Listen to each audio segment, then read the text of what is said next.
She's a blonde bombshell from Britain's Got Talent who knows where Simon Cowell buries the bodies. Put your hands together for the one and only Amanda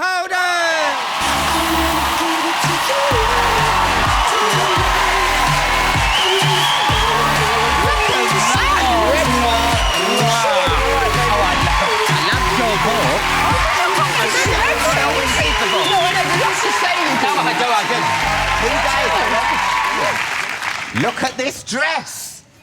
Every time even blind people can enjoy it. Look at that. Well, you know what it is, Alan? This is actually my book in Braille. This is my autobiography.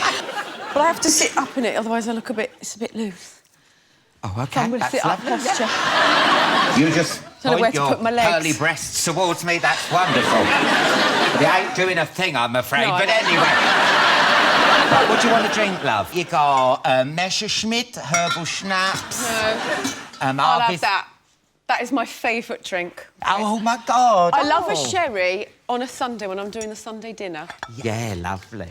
Is that how much do you do the measure? Is that the measure? Is that right? My nan has a sherry and she hides it behind the microwave and we always know because her cheeks go really red. Oh, because she's standing next to a microwave, isn't it? She defrosting. Do you not think... You're on fire tonight, Alan. It's the sherry. Jeez. Smell that. Does that not say Christmas? It does. It says Christmas. Oh, it does, it does. It's only like 76 days. Now, all the papers this week have been saying Simon Cowell's going to get married. I know. Have you been invited? No. And can I be the... Oh, I haven't. Well, not yet. I mean, I think he will get married, actually. This year? No, because I don't think she'd want to get married with a bump. She's a lovely girl, she's got a great figure, and I think she won't want to do that with a big bump. Oh. No. I would love to go, but I don't know. If he does that, I probably won't. If you do get a +1, can I come? Of course you can. We'll really play it down. They'll never know we're there, Alan. Yeah. You just brought out your life story, no holding back. It's very gossipy, and I love the bit about Simon's health regime. Oh, yeah.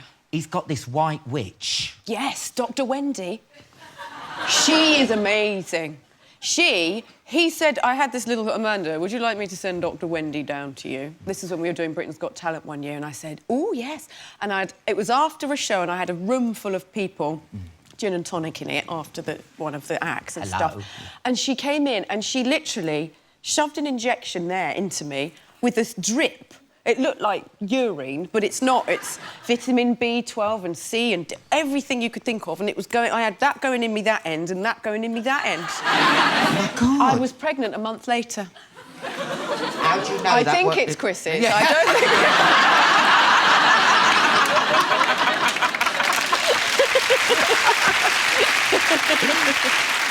don't think... Reading the book, you go to the hospital... And then guess who pokes his head through the curtains? Jimmy Savile. Well, yeah, but not when I was having a baby. No.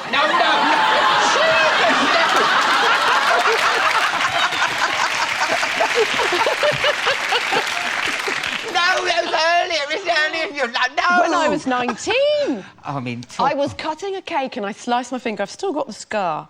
So I went with my then boyfriend to the hospital and they stitched it up and they put a bandage around it and I literally was waiting like that. And then this man drew back the curtains and made this flippant remark like I'd tried to maybe take my own life by slicing my finger. So I was like, ah. Then I was like, oh, that's Jim will fix it.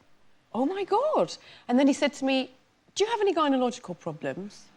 I swear to you. And luckily this boyfriend's there, so he's my witness. And I went, no! And he went, I can give you one. Oh. But you know what? I'm saying this story flippantly because at the time I was a student and for me it was just like, what a bizarre story. And I went back to drama school and kind of told everyone that story and there was no serious weight to it or anything. Now I put it in the book, it's all like, ooh. But I am not like with those poor people that he has... No. Jesus, it was just a really bizarre...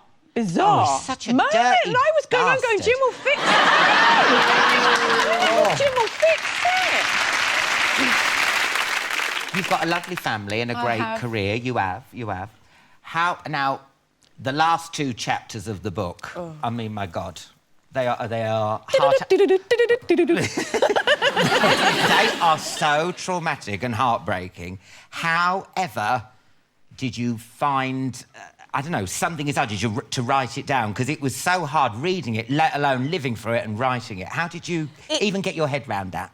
Do you know, it was really hard. When I started, because I wrote all the book in longhand, because I'm not a very fast typer, and I went away and just did it on my own, and it was hideous to write it, but it was really cathartic, and you kind of exorcise all the ghosts. And then I said to Chris, who is my worst critic, and he never gives me any bullshit, so I know if he says something good, then it's real.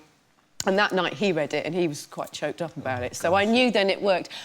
But, you know, there's been an awful lot written about that bit of my life. But this is my bit, and now I'm going to draw a line under it and never talk about it again. But it's there if someone wants to read it. Yeah. But I'm just saying, when people read the book, that's the great thing about the book. There is all the gossipy bit and there is those, the flippant bits, but then at the end, it's...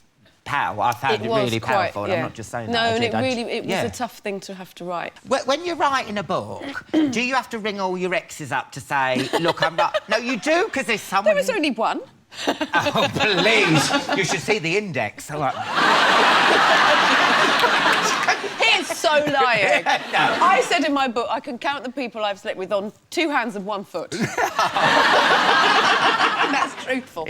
So what about Les Dennis? Did you ring him up and tell him you were doing a book? No, but we share the same PR people, so they kind of told him I was. And he was fine with it, because he wrote one, so... To be honest, you were quite fair about Les. I think I was. You weren't a hatchet job, because I was like, oh, here we go. No. She's going, all right, I'll go. But no, you didn't. I wasn't. I was married him for 10 years. I loved him. You know, you can't be married to someone and not love them for 10 years. Look. Because people don't realise you were like the Kim and Kanye of the 90s. That's right. You are so right about that. But, you know, I had a very happy marriage till it went wrong. I mean, you could probably see the signs that it weren't going so well. When did he propose to you over the phone? Yes, and he was drunk on a cruise. So I suppose, but, you know, at the time I was excited. But then he came to Germany when I was then working, and then he re-proposed by a river, and no word of a lie, and this is in the book, a swan went past, and I literally had the ring, and I was like, oh, look, there's a swan, and then a dead swan went past. I tried not to see it as a sign. But, yeah, that was fate trying to tell me something. Yeah. You talk about why you and Les split up and why you had that fling with Neil Morrissey. Why didn't you tell your side of the story earlier? I didn't... Oh, my God. When all that happened, I was in the press so much. It was awful, and I was getting this terrible reputation for being a slapper and a minx and everything, because if you're a woman and you have an affair, that's it, you're a slag. If you're a man, you can do what you like. But if you're a woman, you're not allowed. So I didn't want to be in the tabloids any more than I had to be in them, and I think if I'd come back and gone, my story, it would not have boded well for me, and I knew there would be a time when I was more settled, and later on, so 12 years on, I did it. And it's better doing it from a place when you're really happy and you've got children and, you know... It's in the past, Alan. Yes. Oh. Piers Morgan made your life hell. He did. He did, because he was the one. And when you were on the panel with him for Britain's Got Talent, he didn't apologise, did he? No. My first day when I went to Britain's Got Talent, he said... He was very nervous, apparently, of meeting me, because he knew he turned my life upside down, because it was the mirror that found me with Neil Morrissey and all that stuff and broke the story and then hounded me for 5 years. And then I'm not feeling sorry for myself. And he said, I think you should thank me, Amanda. I was like, what? He said, well, you know, if it wasn't for me, you wouldn't have your very good-looking husband and your baby Lexi. And I was like, I am never thanking you. No.